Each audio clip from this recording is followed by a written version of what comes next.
Hola, ¿cómo estás? Te saludo de nueva cuenta. El día de ayer me dio muchísimo gusto poderte saludar dentro de lo que fue nuestra clase sincrónica y repasar algunos de los conceptos básicos que hemos manejado hasta este momento en este módulo 2, además de agregar algunos otros. En lo que es este programa de fortalecimiento de la representación legal de trabajadores y sindicatos. Dentro de lo que es dentro de lo que es este módulo 2 de el desarrollo de técnicas y habilidades de destrezas de litigación oral para la audiencia preliminar. Haciendo un poquito de resumen del camino que hemos avanzado hasta el día de hoy, iniciamos hablando de las técnicas de comunicación. Después de ello nos fuimos a lo que fue el lenguaje corporal. Cuando terminamos de hablar del lenguaje corporal, hablamos del razonamiento deductivo y del argumento para continuar con las técnicas de argumentación. Todos estos conceptos que ayer realizamos, algunos ejercicios que espero que te hayan gustado, que espero que te hayan sido de utilidad dentro de lo que fue la primera clase sincrónica que tenemos. Además de que reforzamos todo lo anterior con algunos conocimientos más como son las técnicas de reputación. Ahora, el día de hoy nos vamos a ocupar de lo que es la argumentación oral, donde poco a poco vamos a empezar a encontrarles un lugar, una construcción a todo aquello que hemos visto en los videos anteriores, para que tú, poco a poco, igual que yo, vayamos determinando cómo aplica todo esto ya en la práctica real, ya en tu día a día del quehacer laboral. Muy bien. Dicho entonces lo anterior, ¿cómo podemos nosotros definir lo que es la argumentación oral? La argumentación oral se define como la actividad verbal, social y racional que apunta a convencer a un crítico razonable de la aceptabilidad de un punto de vista, adelantando una constelación de uno o más proposiciones para justificar su postura. Aquí tenemos que realizar un comentario que es importante. Y ese comentario que es importante es que recuerda que solo podemos convencer a quien tiene intención de escuchar. Una persona que no quiere escuchar, que se cierra, no habrá argumento en este mundo que lo haga convencer o cambiar de opinión. Por lo cual, cuando tú te encuentres en tu trabajo de argumentación en los tribunales, hay que centrarse con a quien hay que convencer, que es el juez. Él es el que está en disposición de ayudarse y él es el que se pone en la postura de convencer. No siempre te vas a encontrar un contrario, el cual te permita o quiera dejarse convencer. Más bien, te va a intentar convencer de lo que es tu postura. Ahora, un elemento básico para la argumentación oral es la retórica. La retórica, vamos a decir que es ese vasito, ese contenedor, en el cual nosotros ponemos argumentos, técnicas de argumentación para poder realizar lo que es nuestro trabajo por medio del discurso. Se ha discutido si la retórica es una técnica o un arte. No vamos a meternos en ese punto el día de hoy. Puedes llamarle arte o puedes llamarle técnica, como tú lo consideres mejor. Lo que sí es importante es para qué nos sirve la retórica. La retórica nos sirve para elaborar discursos gramaticalmente correctos, elegantes, pero sobre todo persuasivos. Es el arte o técnica de refutar y confirmar lo que son los elementos de un argumento y principalmente estudia los medios de persuasión. Es decir, la argumentación oral forzosamente va por el camino o pasa por el tubo, por la autopista de lo que son la técnica o arte de la retórica. Ahora bien, tratando de simplificar un esquema todo lo anterior y quedando en claro que la retórica persigue la persuasión de la cual hemos hablado ya en videos anteriores y dejado en claro hasta dónde llega, ¿sí? Yo propondría un ejemplo artea para simplificar. Si tú quieres persuadir a alguien por medio de la argumentación oral, tienes que basarte en una artea. ¿Qué es una artea? En mi punto de vista y concepto personal. A de argumentos, R de retórica y TEA de técnicas de argumentación. Estos tres elementos aplicados de manera adecuada te van a dar lo que es la persuasión o los elementos suficientes para persuadir a un tribunal.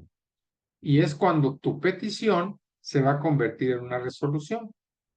una petición que se ha pasado por Artea y que se han alcanzado los niveles de persuasión necesarios, forzosamente se tiene que convertir en una resolución en los términos que lo has invocado.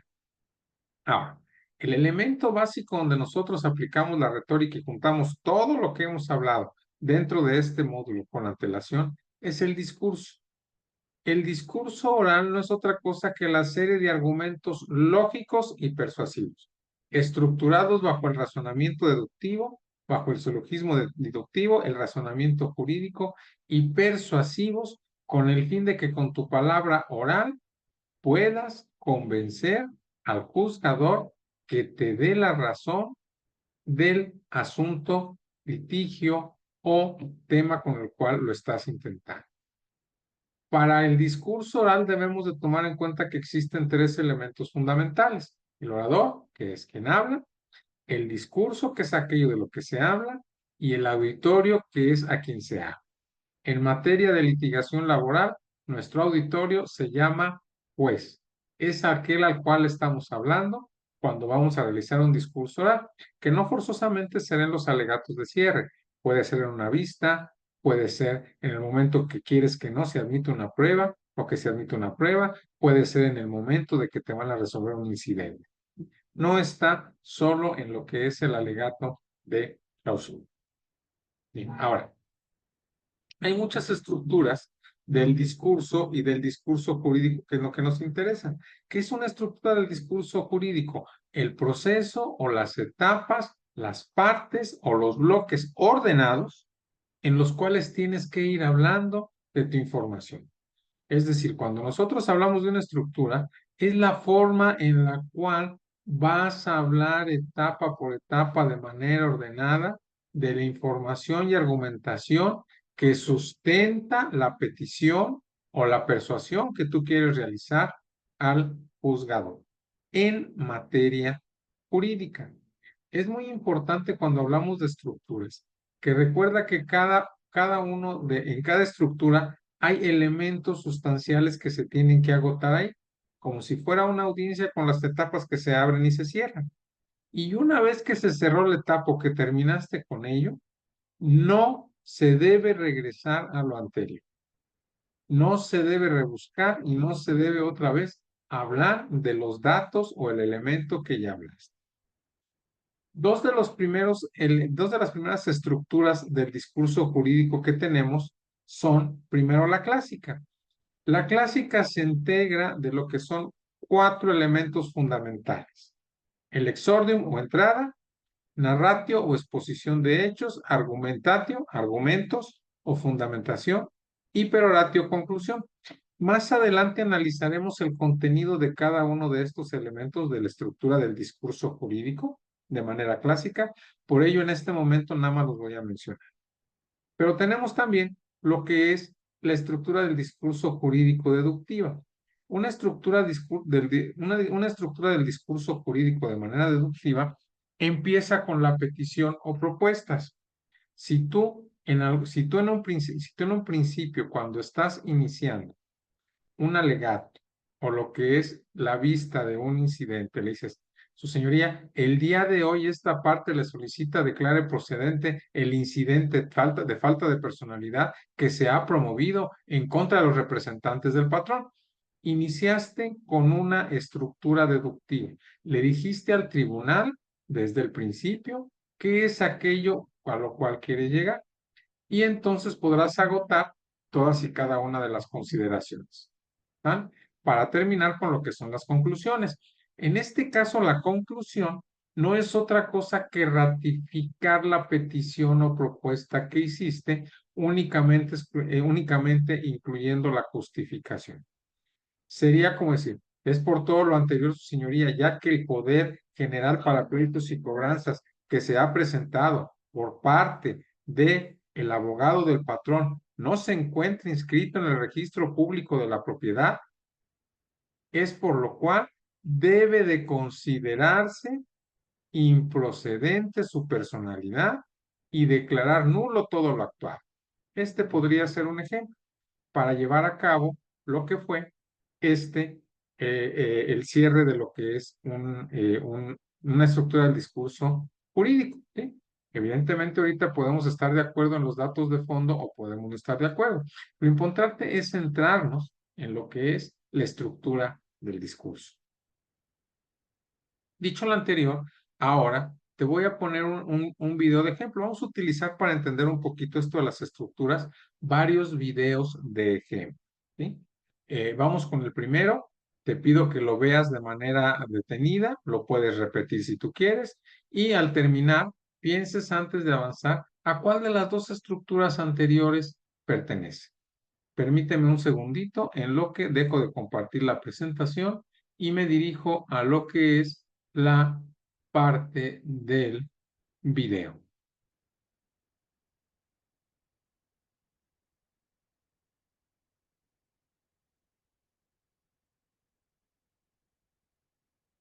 Dame un segundito nada más, por favor.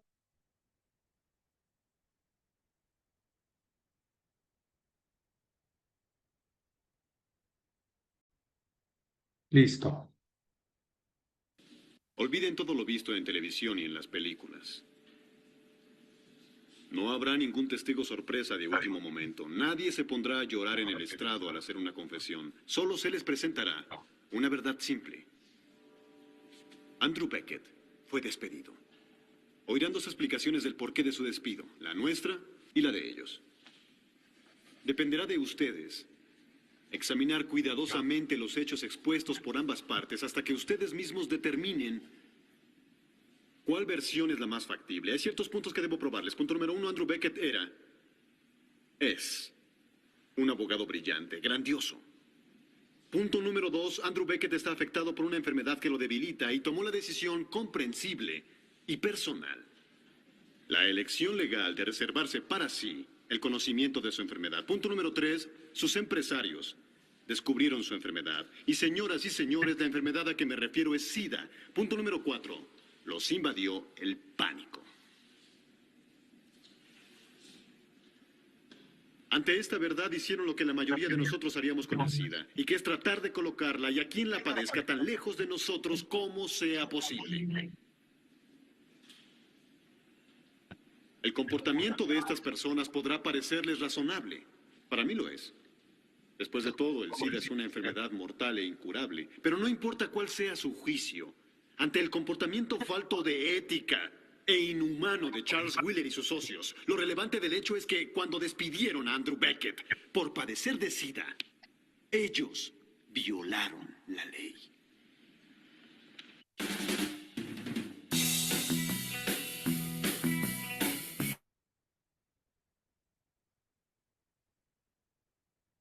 Muy bien, dejamos de compartir pantallas. ¿A qué estructura crees que pertenece este video? Debo de aclarar una cuestión de manera inicial.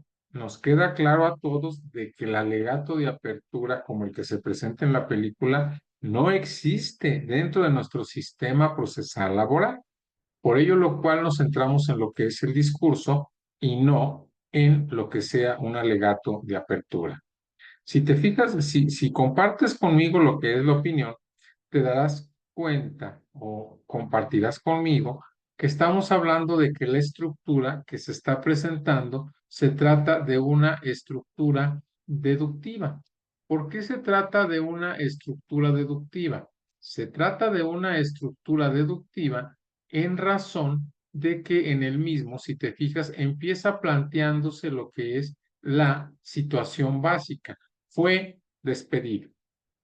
Dice, y después de ello nos presenta 3 o 4 propuestas que se compromete a acreditar de por qué fue despedido el abogado que se presenta en la película, para al final acabar diciéndonos las razones por las cuales fue despedido de manera ilegal.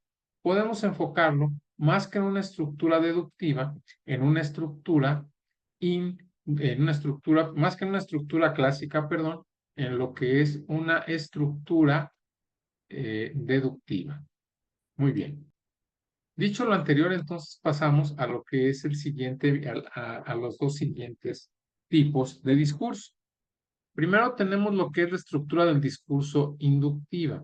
La estructura del discurso jurídico inductiva empieza planteando el problema y analizando un dilema. La estructura del discurso inductiva la utilizamos o la empezamos diciendo lo que son los elementos en los cuales el elemento central que se tiene que decidir, ¿sí? Al día de hoy, su señoría, el objetivo de este juicio es determinar si el señor López Pérez fue despedido de manera justa o de manera injusta.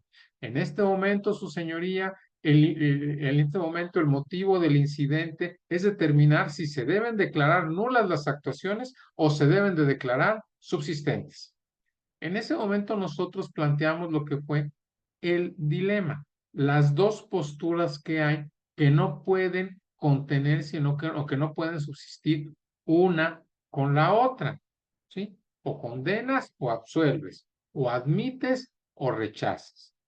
Una vez que quedó planteada de manera adecuada lo que es el dilema, pasaremos a las posibles alternativas, es decir, cómo se puede resolver. ¿Sí? El día de hoy su señoría podía acoger la petición de la parte demandada y decir que efectivamente no existió un despido injustificado por las razones que nos ha enumerado en su escrito de contestación de demanda. Mas, sin embargo, también tiene como opción tomar la decisión de decidir que el despido fue justificado, tomando todas y cada una de las consideraciones que esta parte ha vertido en su escrito de demanda. ¿Cuál es la posición más legal o la posición más legal en opinión de esta parte que se debe de tomar? Ahí ya planteamos lo que son las dos expectativas. Lo siguiente será posicionar la mejor alternativa. ¿Cuál creen ustedes que va a ser la mejor alternativa? Desde luego la de nosotros, aquella en la cual le decimos al juez, en el ejemplo que estamos poniendo, que debe condenar por despido injustificado en los términos que lo platicamos en este momento. Y cerrando la estructura del discurso jurídico con el llamamiento final a la acción. ¿Qué es esto? Pedir que se dicte la resolución en favor de nosotros, sea incidental por encontrarnos en la audiencia preliminar o final. Ahora, dicho lo anterior, ¿sí? Tenemos también la estructura del discurso ego social. El discurso ego social, este lo utilizamos hablando o iniciando de lo que es una acción que se pide en concreto. Si tú te fijas en el ejemplo que puse del argumento, de la estructura del discurso inductiva, inicié planteando el dilema. En una estructura del discurso jurídico ego social, que no por su nombre debemos de entender que no siempre aplica a lo que es la materia laboral, empezaría diciendo, su señoría, el día de hoy esta parte actora le solicita que dicte una sentencia condenatoria por despido injustificado en favor del señor López Pérez. Su señoría, en este momento le estamos pidiendo que declare fundado y procedente el incidente de falta de personalidad que se ha presentado en esta audiencia. Son de los dos ejemplos que podemos llevar. Entonces, si te fijas, hay una diferencia importante. En el primero planteamos el dilema y en el segundo planteamos lo que es la acción. Si nosotros comparamos estos dos con los anteriores, veremos que el exordium es una llamada de atención que no se inicia ni de la manera deductiva o inductiva. La manera deductiva implica realizando la propuesta, ¿sí? Realizando precisamente qué es lo que va. Y en el ego social llamamos a la acción, ¿sí? Y se llama a lo que es el llamamiento del interés egoísta. ¿Qué es el interés egoísta? Que el discurso ego social se va a desconocer todo lo que haga la parte contraria y se va a pegar a lo que hagas tú dentro de la audiencia, sea cual sea de este tipo. Esto principalmente aplica cuando nosotros tenemos la carga de la prueba de algo. Si tú tienes la carga de la prueba de algo y el resultado del juicio depende de que tú cumplas o no con la carga de la prueba, tal vez en su momento final puedes discutir o puedes tener una estructura jurídica de un ego social. Podrás decirle al juez, no importa todo lo que haya hecho la parte contraria. Como yo tenía la carga de la prueba en los elementos de la acción que fue ejercitada, en este momento, ¿sí? Pues, al haberme hecho cargo, queda sin materia sus peticiones. Entonces, de ahí que nosotros vamos agotando primero nuestro discurso por la carga de la prueba, por qué lo idealizamos o por qué tiene que ser aquel que se tome como preferencia, lo reiteramos y a final de cuentas hacemos un puente de transición en el cual decimos que el darnos la razón a nosotros es darle la razón al derecho. No es de las estructuras que más se utilicen en materia jurídica, mas sin embargo, tampoco la podemos descartar. Ahora bien, si me permites, vamos a poner otro video y tú me indicas cuál de las estructuras que, eh, cuál de las estructuras que acabamos de ver será aquella que aparezca dentro del mismo. Muy bien. Permíteme un segundito. Ahorita lo vamos a compartir. Listo. Vamos a escuchar el siguiente discurso y te pido que me digas cuál de las dos estructuras del discurso jurídico es la que se da en este.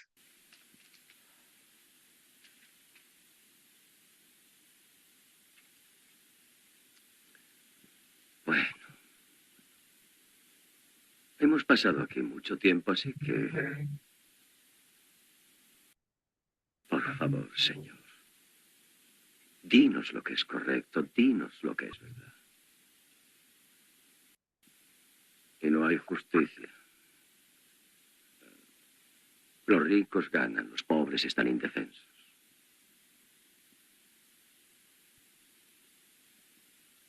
Nos cansamos de oír mentir a la gente. Y tras un cierto tiempo morimos. Pensamos en nosotros mismos como víctimas. Y en eso nos convertimos.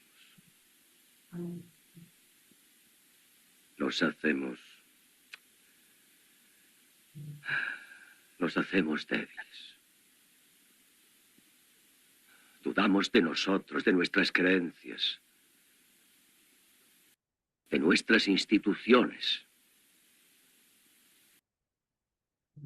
Y dudamos de la ley. Pero hoy ustedes son la ley. Ustedes son la ley. No unos libros, ni los abogados, ni la estatua de mármol que adorna el tribunal. Esos son solo símbolos de nuestro deseo de ser justos.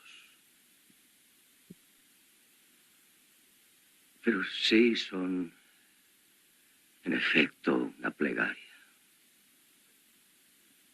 Una ferviente y temblorosa plegaria.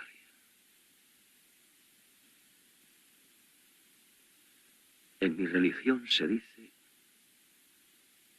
actúa como si tuvieras fe. Y la fe te será dada. Sí.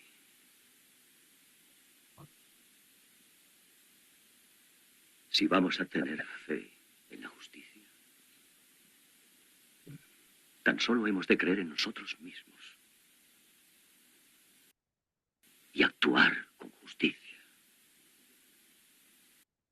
Y yo creo que hay justicia en nuestros corazones.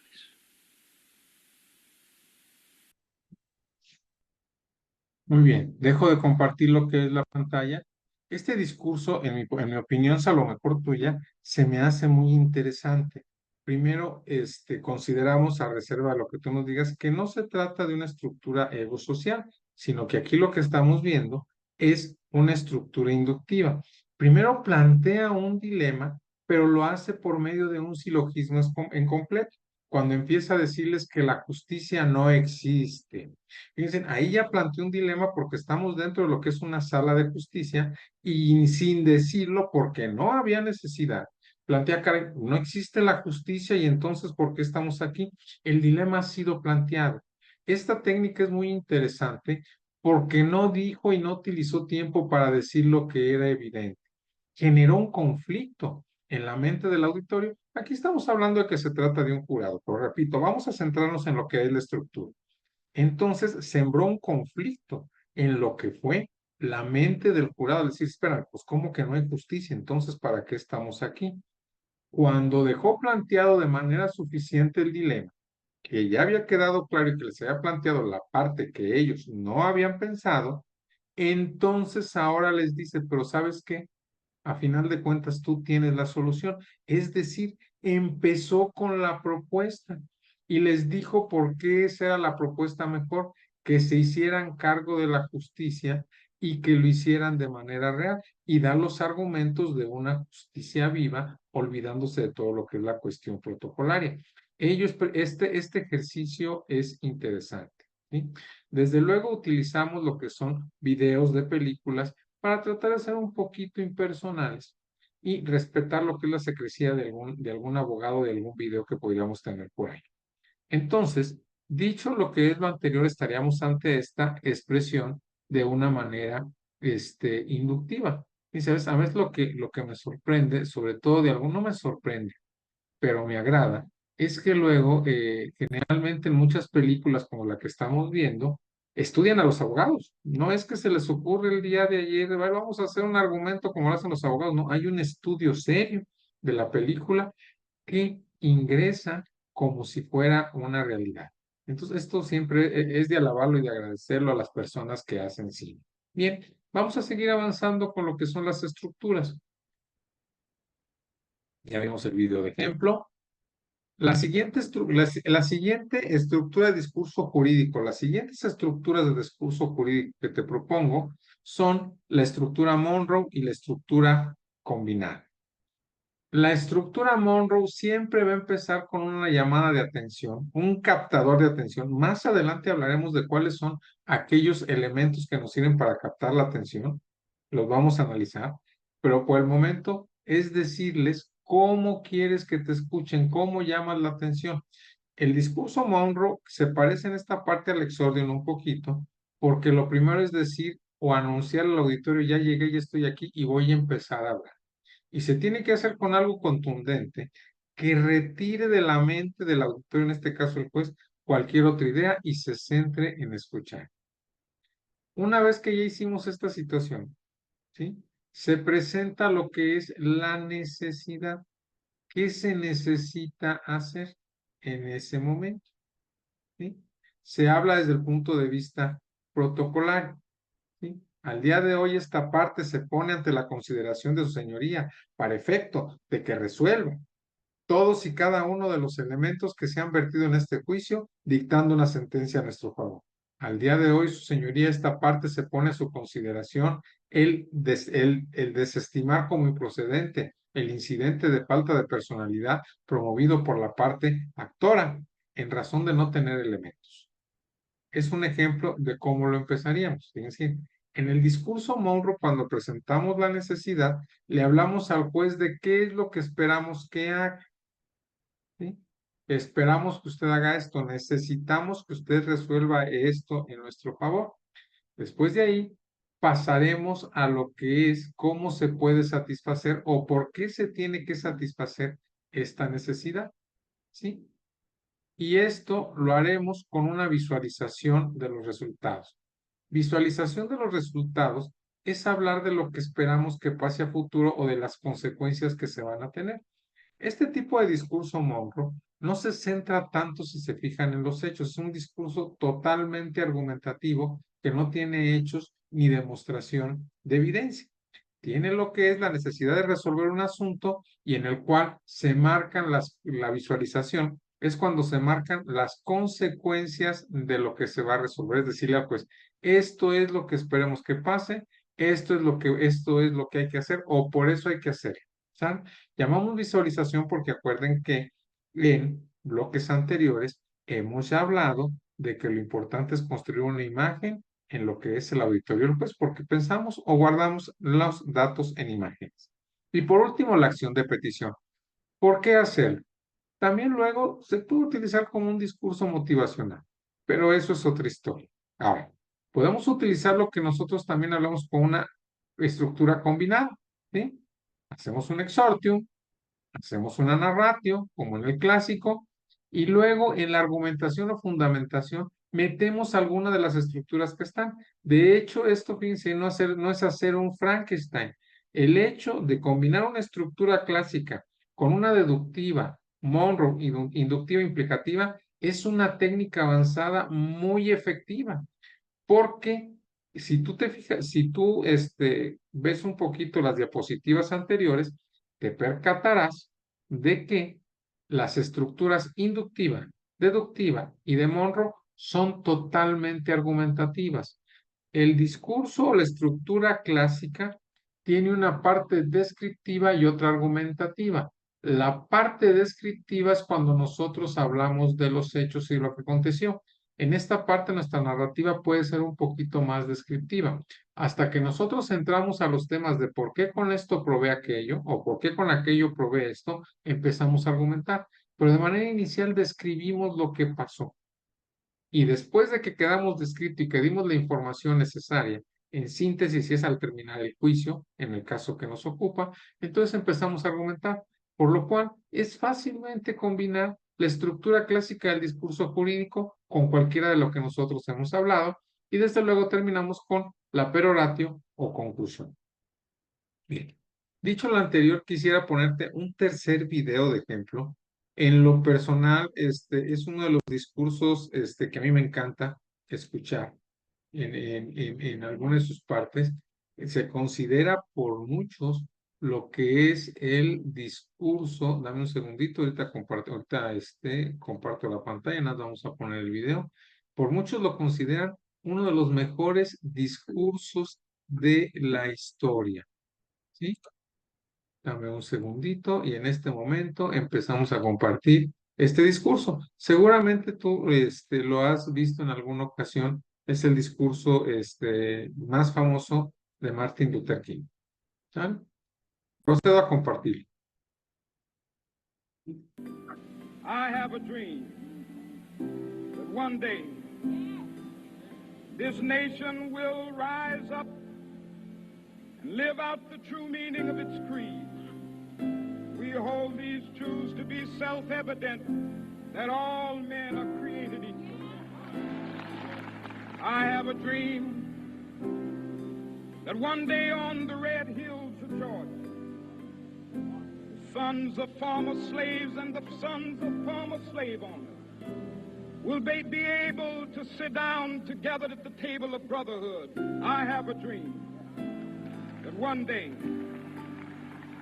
even the state of Mississippi, a state sweltering with the heat of injustice, sweltering with the heat of oppression, will be transformed into an oasis of freedom and justice. I have a dream.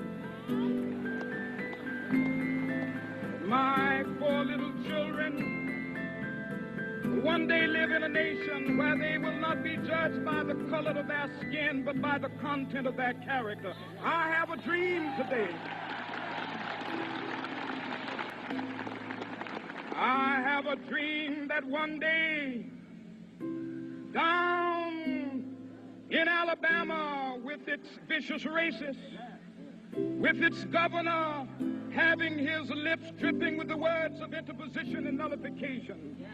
One day right there in Alabama, little black boys and black girls will be able to join hands with little white boys and white girls as sisters and brothers. I have a dream today. I have a dream that one day every valley shall be exalted. Every hill and mountain shall be made low, the rough places will be made plain, and the crooked places will be made straight, and the glory of the Lord shall be revealed, and all flesh shall see it together. This is our hope.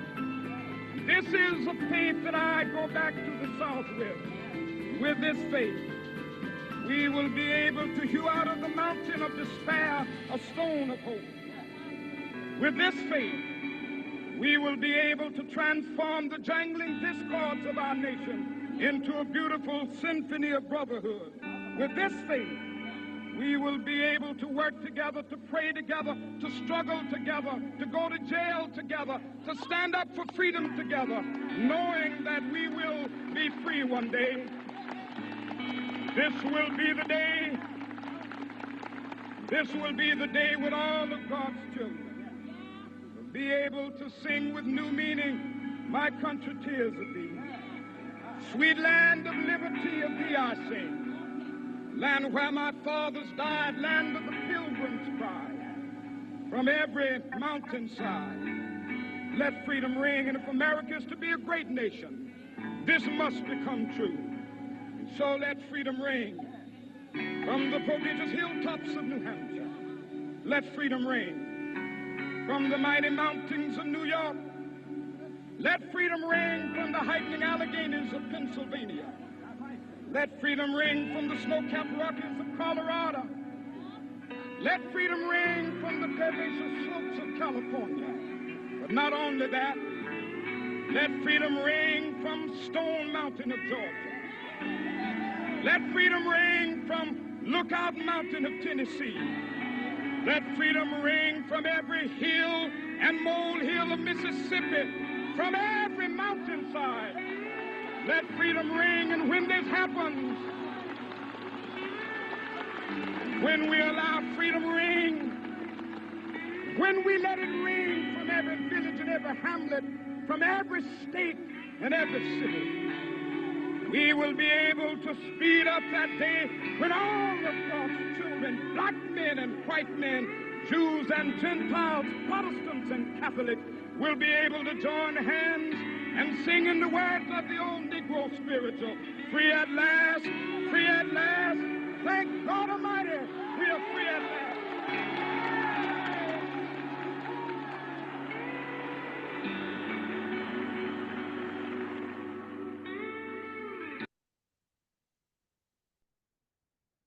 Bien, dejo de compartir pantalla.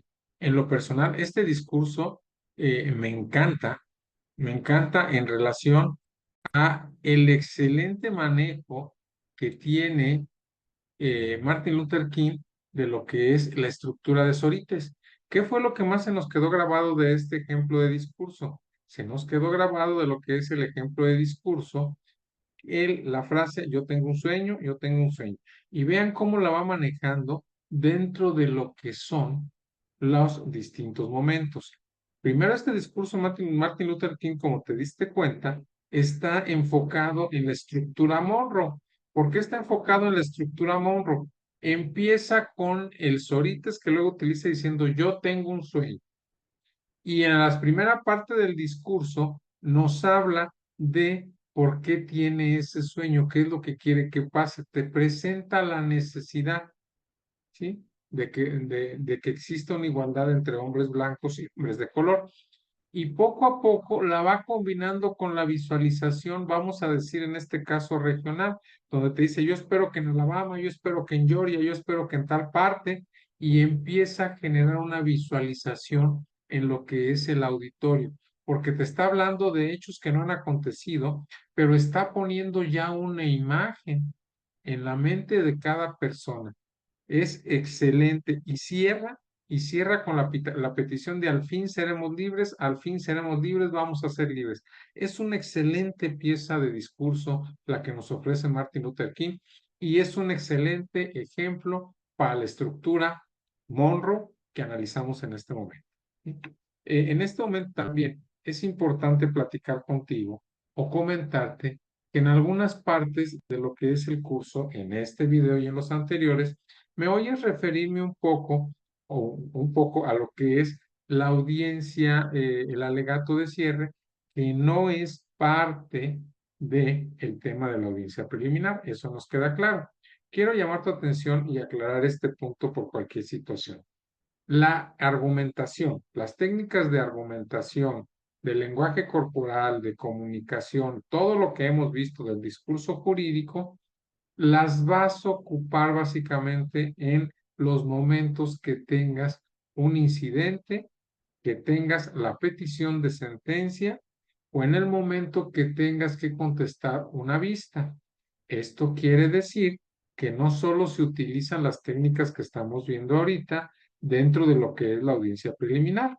Esta parte de lo que estamos analizando también te servirá para cuando tú tomes el módulo de audiencia de juicio oral, si así deseas realizarlo. Es decir, la aplicación de lo que estamos viendo aplica en ambas audiencias. Por eso a veces, tal vez como referencia que puede ser un poquito más mencionado o más conocido, te hablo de lo que es el alegato de cierre de la audiencia de juicio. Pero eso para nada quiere decir que lo que estamos platicando el día de hoy no aplica a la audiencia preliminar. Es más, si nosotros tratamos de comparar estas dos actuaciones, yo te podría decir que en la audiencia preliminar debes de ser más contundente y más eficaz con los argumentos, porque estamos hablando de argumentos más rápidos. Tal vez en la audiencia de juicio, en el alegato de cierre, tengas más tiempo para estructurar, pero en la audiencia preliminar, donde lo vas a utilizar, que es, repito, cuando hay un incidente, cuando hay un recurso que hayas interpuesto o que lo quieras hacer en ese momento de manera verbal, cuando te quieras oponer por razones fundadas a la admisión de alguna prueba del contrario o quieras objetar lo que es el ofrecimiento, vas a utilizar todas estas técnicas de argumentación. Y lo puedes hacer desde un punto de vista muy sencillo, tan solo utilizando un silogismo lógico deductivo que te lleve poco tiempo a argumentar, o bien utilizando toda la estructura de lo que es un discurso jurídico. ¿De qué dependerá? Dependerá del momento de la actuación y de aquello que quieras lograr. De eso dependerá. Por ello me adelanto y te comento que lo que son las estructuras del discurso jurídico, no hay una que podamos descartar totalmente. Todas ellas pueden aplicar si se da de acuerdo a las circunstancias necesarias. Bien, comentado lo anterior, entonces vamos a regresar a lo que es nuestra presentación, ¿sí? Dentro de lo que es la presentación ahora, también tenemos lo que es la estructura implicativa. La estructura implicativa es muy parecida en algunas partes a lo que es la estructura jurídica de Monroe. Empieza también con una llamada de atención y centrando la controversia en la necesidad de resolverla. Pero aquí lo que nosotros hacemos es de plantearla, después de plantear la necesidad, fíjense, en la estructura Monroe inmediatamente hablaríamos de la visualización, pero en la parte de la estructura implicativa presentamos los argumentos más sólidos, vamos a empezar por los argumentos más fuertes y esos argumentos más fuertes son los que propondremos, perdón, de manera inicial solicitando la resolución y después pasaremos a la visualización-acción, ¿sí? Esto es un poquito distinto en ello. Por ahí puedes ver lo que es estructura implicativa, cuál es el objetivo de cada una de cada una de las partes. Lo más importante, desde luego, será cuando nosotros presentemos los argumentos de vigor. Dependiendo del caso que te encuentres, hay veces que se prestará para que tú puedas iniciar planteando alguna cuestión, un argumento que sea ligero para acabar con el más fuerte, o habrá veces que tengas que empezar con tus argumentos más fuertes. Generalmente te aconsejamos esta situación. Empieza con los argumentos más fuertes, más sólidos, cuando tienes toda la atención del juzgador, y después complementalo con otros argumentos que puedan robustecer el principal de ello. Muy bien. Ahora, tenemos otro modelo de argumentación oral que es el modelo de Grothendieck. El modelo de Grothendieck primero nos habla de introducir al tema o problema que se va a discutir. La primera diferencia que tenemos en ello es que este tipo de argumentación te propone hablar primero la información de dónde se generó el problema. Por poner un ejemplo, como vimos en el juicio, el día 14 de febrero del año 2024, y precisamente en las oficinas de la empresa El Patito SADSB, se llevó a cabo un despido del señor López Pérez. Despido que en opinión de esta parte fue injustificado. Despido injustificado que es el centro de la resolución que en su momento dicte su señoría, ¿no? Después de haber analizado lo que es el Poder General para Pleitos y Cobranzas número 123, presentado por el abogado de la parte demandada, en el cual se ve claramente que la persona que se ostenta como administrador único, que es el señor Juan de las Pitayas, no fueron traducidas sus facultades dentro de lo que fue el mismo poder, por lo cual el problema o la situación que se plantea en ese incidente y que se pone a consideración de su señoría es si un poder donde no se han manifestado las funciones o las facultades del administrador único es suficiente para acreditar personalidad. Si fijan, este modelo empieza con lo que es hablando de la información. Después se explica la importancia del tema, se fija la postura, se hace una crítica, se objeta a las otras posturas y se hace una argumentación comparativa. ¿Qué quiere decir esto? Ya que fijaste tu postura y que dices por qué la defiendes y que fijaste la postura de la otra parte y por qué la defiendes, entonces haces una comparativa de argumentos y aquí tu demostración se centrará en decir por qué tus argumentos tienen que ser tomados en cuenta en mayor forma que los argumentos vertidos por la contraria. Es como si tú dijeras en lo que estamos hablando a través del incidente. La postura de esta parte y en la opinión de esta parte no es suficiente para acreditar personalidad, un documento en el cual no se establecen de manera específica los datos de la persona física que actúa por el poder dante, porque se pierde la certeza. Si bien es cierto que mi contraparte ha dicho que ese es un dato que no desestime y que no invalide el poder, dado que la ley de la materia no establece que se tengan que traducir esas facultades, la realidad de las cosas es que esta postura no es suficiente para sustentar el valor del mismo, pues el dejar en incertidumbre a alguien para conocer de manera certera si quien otorgó un poder tenga las facultades necesarias o no y le fueron entregadas por la Asamblea General de Accionistas de la empresa es un dato sustancial que no puede quedar a la imaginación. Por lo tanto, no es un dato que sea trivial como lo dice mi contraparte. Si se fijan en este ejemplo que les estoy manifestando, lo que hago es anuncio los argumentos de ambas partes y después me voy diciendo por qué el mío es mejor. Esto es una diferencia entre el modelo Grondestor. Espero haberlo dicho bien y si no les ofrezco una disculpa. Entonces, que no es la misma del discurso jurídico. En el discurso jurídico hacemos una argumentación individualizada. Ponemos nuestros argumentos, hacemos nuestra crítica de manera individualizada, pero no los contrastamos o no los enfrentamos. Cuestión que sí pasa en el modelo que estamos analizando nosotros en este momento, ¿sí? Y en ello, ya después de que presentamos la postura, presentamos todos los contraargumentos y posibles objeciones, que es lo que intenté hacer de una manera rápida en este pequeño ejemplo que estamos poniendo. Una vez que ya enfrentaste los dos argumentos, pues entonces, y que pusiste las razones de por qué tiene que fallar en tu favor, entonces viene lo que son las síntesis con los puntos más importantes. Para finalizar, con la conclusión de que se lleve ánimo el juez a nuestro favor. Sería como decir dentro de un incidente de falta de personalidad. Es por todo lo anterior, su señoría, que al no estar las facultades previstas del administrador de la empresa El Patito S.A.D.C.B. dentro del poder general para pleitos y cobranzas que se ha presentado por parte de los abogados representantes del patrón, es por lo cual no puede darle ningún valor ni se les puede permitir actuar en esta audiencia. Permitirles actuar en esta audiencia bajo una representación ilegal implica un daño irreparable al trabajador en definitiva, independientemente de los estudios que se puedan realizar después de esta figura. Si se fijan aquí, lo que yo estoy intentando en este momento es que el juez se lleve en la mente que en no dar la razón en este incidente, le causa un daño irreparable al trabajador. ¿Sí? Ya le dije, oye, no lo vas a poder reparar si haces o le das precisamente entrar en ese momento, aunque después puedas cambiar de opinión, eso ya no tiene solución. Que desde luego sabemos que en este caso, en materia procesal laboral, esto no puede ser retomado después. Se acaba cuando el juez se pronuncia por todo este tipo de incidentes.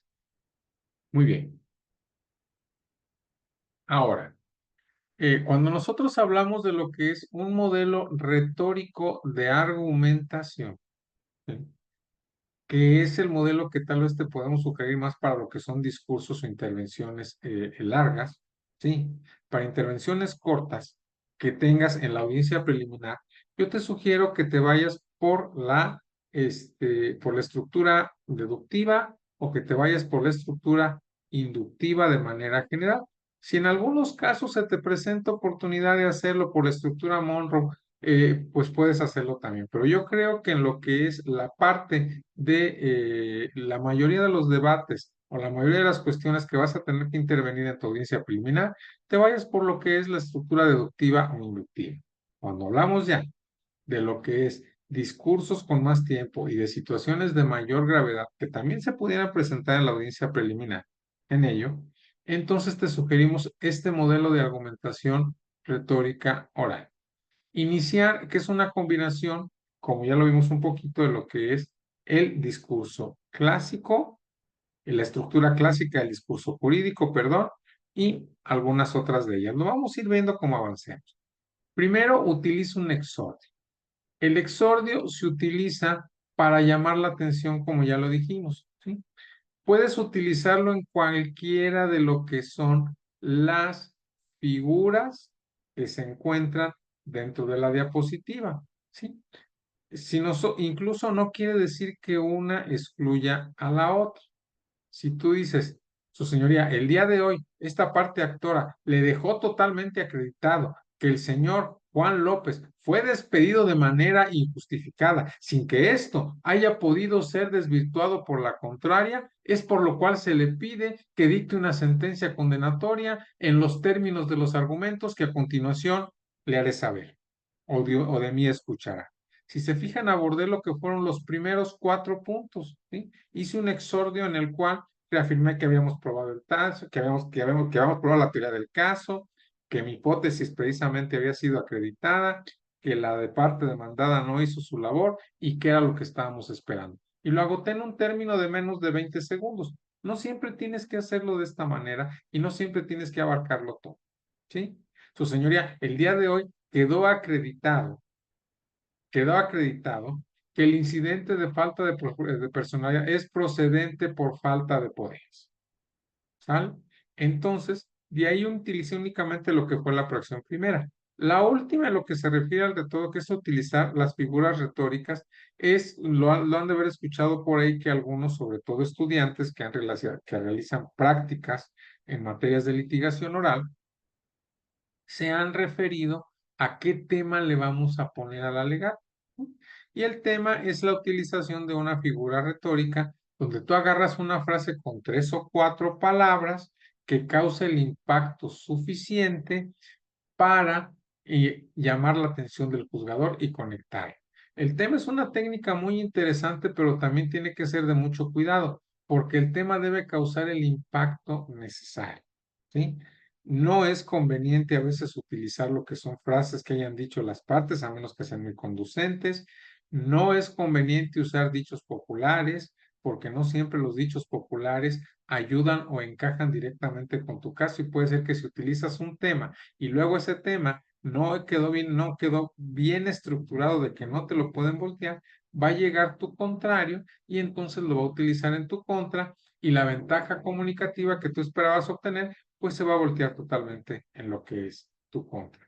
Trata de utilizar 3 o 4 palabras que te lleven a que el juez entienda el meollo del asunto. Simplemente despedida por estar embarazada. Se embarazó y la despidieron cuando se dieron cuenta. Esas palabras son suficientes y entonces ya no tienes que decir más. Y de acuerdo a ello, no te lo puede utilizar alguien en lo que es tu contra. Ahora, ¿estás obligado a utilizar temas cuando haces un discurso jurídico? No, no estás obligado.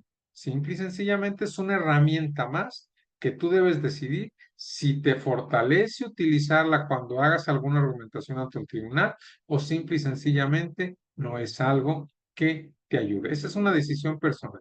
Una de las cuestiones que perseguimos con este módulo, con la información que estamos dando, es que te lleves todas las herramientas necesarias y suficientes para que tú tengas ese menú, esa caja de herramientas que tú puedas abrir en el momento de iniciar tu participación en una audiencia y que de ahí decidas cuáles son las herramientas que vas a utilizar. Una vez que hemos hablado del exordio, ahora nos toca hablar de lo que es la narración. Cuando nosotros hablamos de la narración, dice, no se va a dar en materia laboral aquello que se pueda en otras materias que sí contemplan el alegato de apertura, que es hablar los hechos a futuro. Evidentemente sabemos y estamos conscientes de que el alegato de apertura no existe en materia laboral.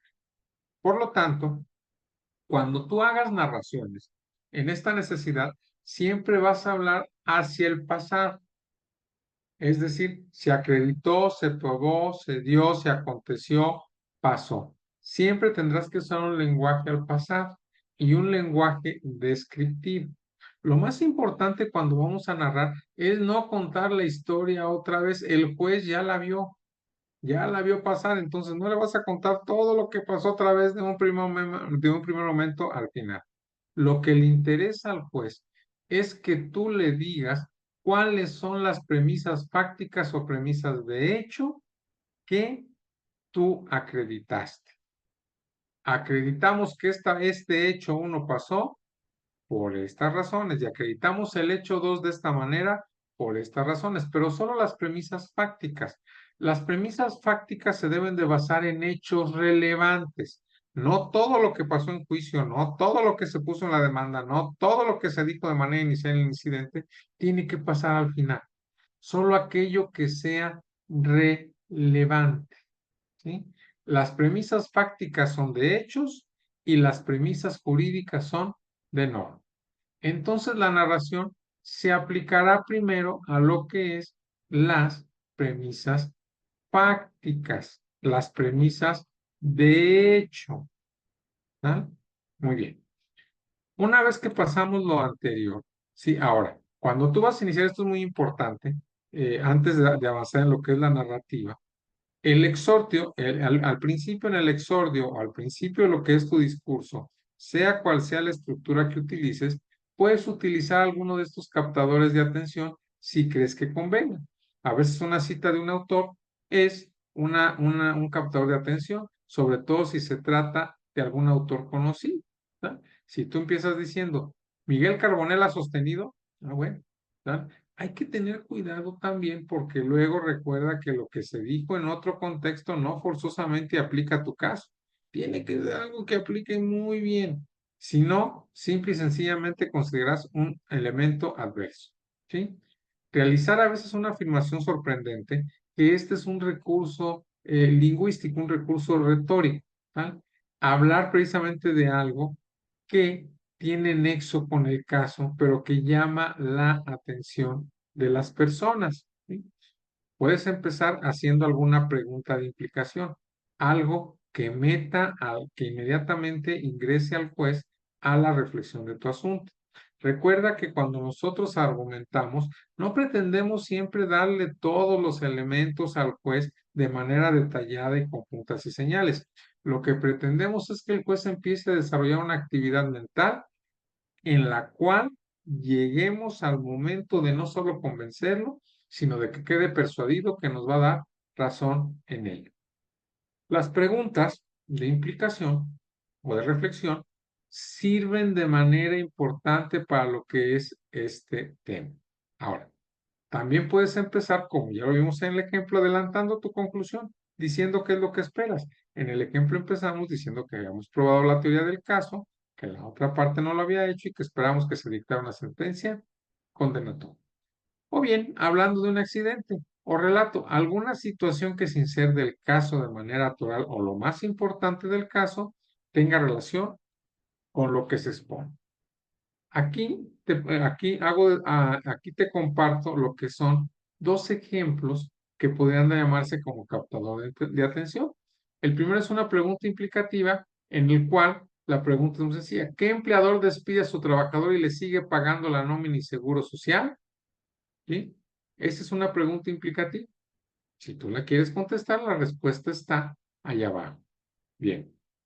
Ahora, en el accidente es un ejemplo en el cual nosotros hablamos de la veracidad de lo que se pone en la demanda. No estamos hablando del punto crucial que son los hechos que se impusieron en esa demanda, sino que estamos hablando de la veracidad. La veracidad es un tema no tan importante como la sustancia. Bueno, sí es importante siempre la veracidad, me refiero a la estructura.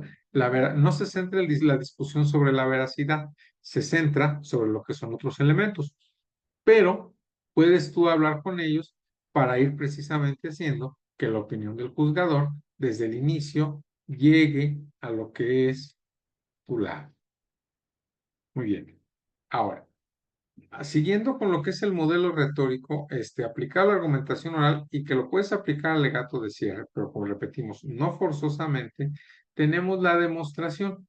Mira, la demostración está organizada en dos partes. Primero, cuando tú ya acabaste de hablar de los hechos, que son sustanciales, cuando tú ya le dijiste al juez los hechos relevantes, sustentaste tus premisas fácticas, entonces puedes empezar a mencionar las pruebas en que se basa y que demuestran la hipótesis. Este es el puente de transición que te va a la demostración. La demostración es la parte argumentativa, es el análisis del IRAC, para entendernos de otra manera. ¿Sí?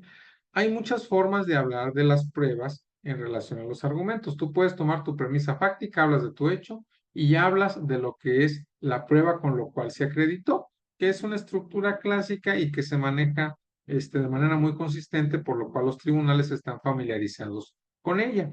¿Sale? Y después de esto puedes retomar en el discurso por qué le debe de dar valor esa prueba.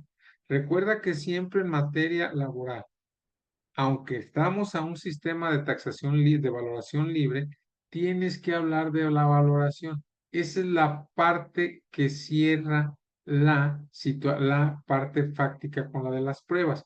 Tienes que decirle al juez cuánto vale cada prueba o cuál es el valor que le tiene que dar a cada una de las pruebas. Esto se puede hacer de dos maneras, repito, lo puedes hacer por cada proposición fáctica, dices tu proposición, dices con qué lo probaste y después de ello haces la valoración en ese momento. ¿Vale? Su señoría, dentro de la presente audiencia usted pudo escuchar al señor Juan Pérez, el cual le dijo que se encontraba en estado de ebriedad el día que dice fue despedido.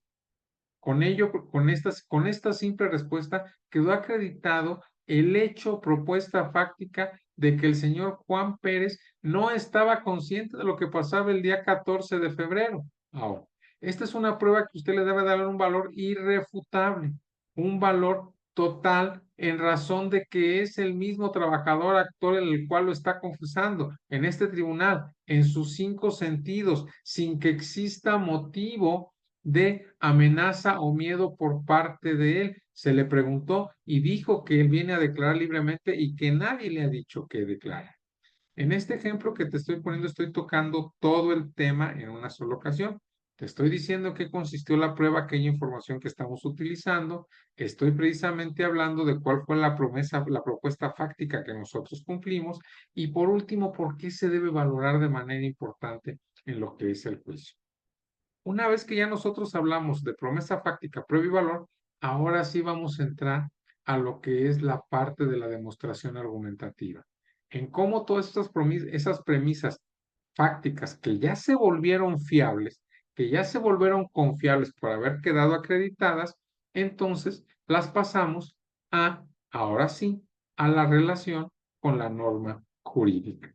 Y es lo que será el centro de nuestra argumentación o nuestro discurso jurídico, para terminar con el epílogo o peroración, que no es otra cosa que la conclusión, el petitorio o lo que pides, ¿sí? Puedes hacer en esta parte un resumen de los argumentos, es totalmente permitido, que es básicamente repetir en este estilo, si lo utilizaste en el exordio, lo mismo que dijiste al principio, solo lo ratificas y con la forma en que empezaste tu discurso, la terminas, ¿sí?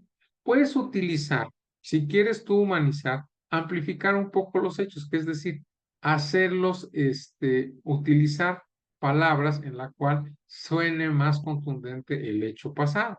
Puedes hacerlo, pero recuerda que no estamos en un teatro, que una argumentación no es una novela de Televisa, ¿tal? Ni de cualquier otra empresa, perdón por el gol, ¿tal? Sino que estamos ante lo que es un tribunal que tiene límites para la humanización, ¿sí?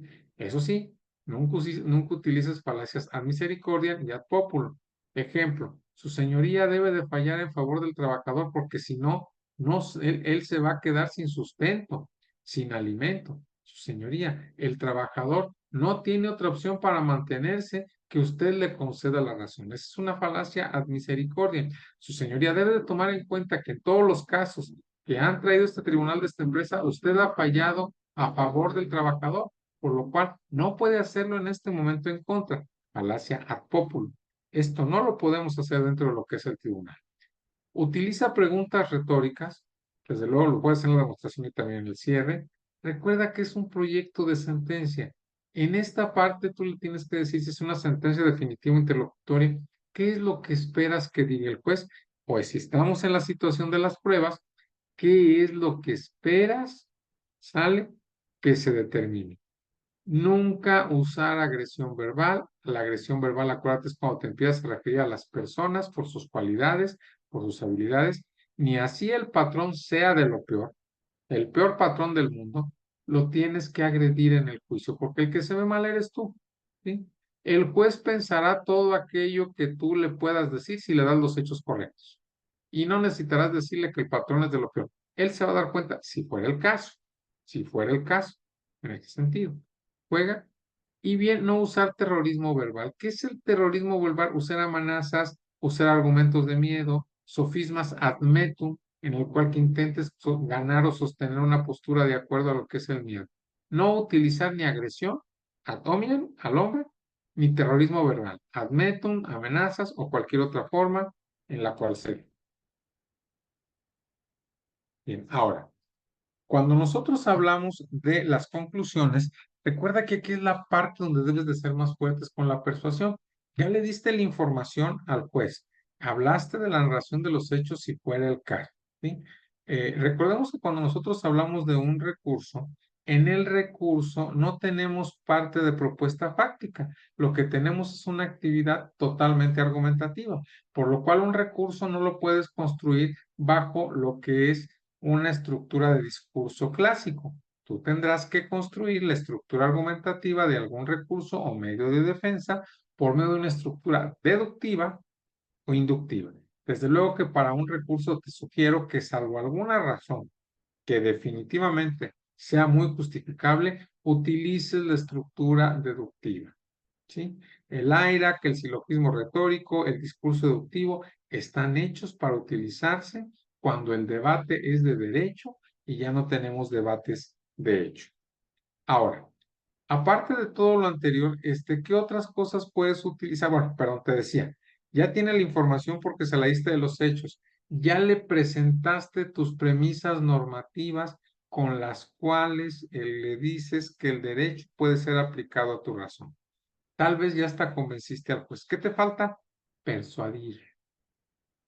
Y esto lo podrás hacer en las conclusiones. No vas a tener mucho tiempo para cerrar la persuasión. No se empieza a persuadir cuando se acaba ya el discurso, ¿eh? Tú lo vas haciendo desde el momento en que te permites argumentar. Pero en las conclusiones puedes utilizar algo que te ayude o son unos tips para precisamente utilizar persuasión en las conclusiones. Primero, la exposición de afuera hacia adentro. Fíjate, es importante argumentar sobre tus pruebas en lo que te ayudan. Son las principales y son con las cuales tú te haces cargo de acreditar tu acción, excepción si fuera el caso, pero en este caso estamos hablando de acción. ¿Sale? Con ello.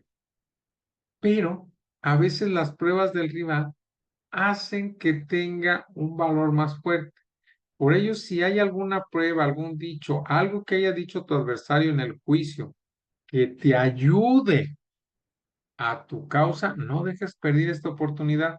Las pruebas que más se valoran son los regalos que te da tu contrario.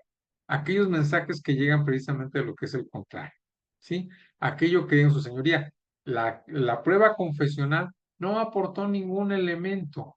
La prueba testimonial ofrecida por el patrón, vamos por esta parte, no aportó ningún elemento nuevo que usted no conociera. Mas, sin embargo, las declaraciones de los testigos robustecen los hechos presentados por esta parte, robustecen el hostigamiento y acoso que sufría la señora Laura Pineda. ¿Sí? Si tú puedes tomar las pruebas del contrario y como digamos coloquialmente las robas para ti, esto es excelente, ¿eh? Puede producirte una ventaja muy fuerte. Ahora, siempre es conveniente que te adelantes a lo que son los argumentos. No esperes a que te objeten. Si tú sabes que tu teoría, tu posicionamiento tiene una debilidad, tú justifica la primera. No esperes que alguien más la saque para empezarla a defender. Puedes utilizar las metáforas que son precisamente casitos, situaciones sencillas para entender temas complejos. Recuerda que una metáfora siempre se debe de convertir en una imagen. Lo que guarda y recuerda el cerebro son imágenes. Y los ejemplos, verbigracia, sirven también, son un elemento con el cual tú puedes persuadir con las conclusiones. Muy bien. Y desde luego conservan en la memoria lo que es el poder de asociación. Ahora, este es un pequeño diagrama en el cual me permito presentarse cómo creo que puede funcionar la estructura, la estructura retórica aplicada a la argumentación oral en ello. Siempre vas a empezar con el exordio. Una vez que tú empezaste con el exordio, vas a pasar a tus proposiciones fácticas, que están marcadas con el número 2. Pero aquí tienes dos opciones que son importantes. Hablas de la proposición fáctica, ¿sí? Dices con qué evidencia lo acreditaste y cuál es la información que da, y luego robusteces por qué esa era la prueba idónea, por qué es la prueba irrefutable, por qué es la prueba que relacionada con otras debe de tener valor. No es lo mismo, ¿sí? La primera es presentar, oiga, se evidenció con esto, se acreditó con esto, y la segunda es por qué debo valorarle en el sentido que me dices. ¿Sí?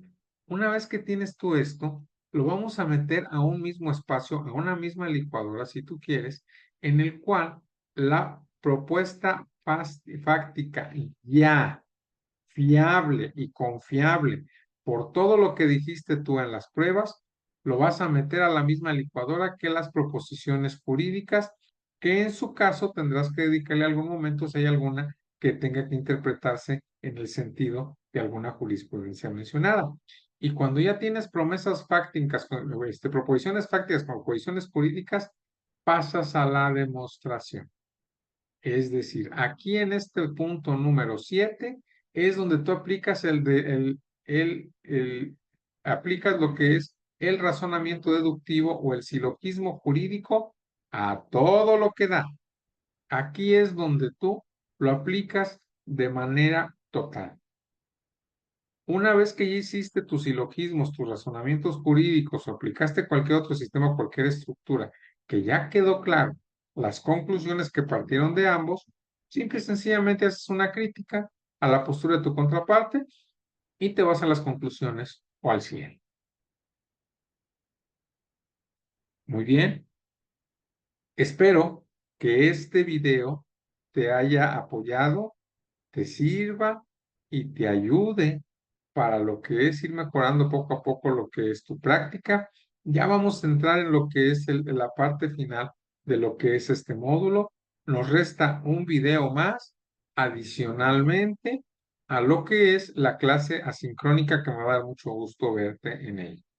Por el momento, te dejo descansar y te deseo que tengas una excelente noche y nos vemos en lo que es el siguiente video.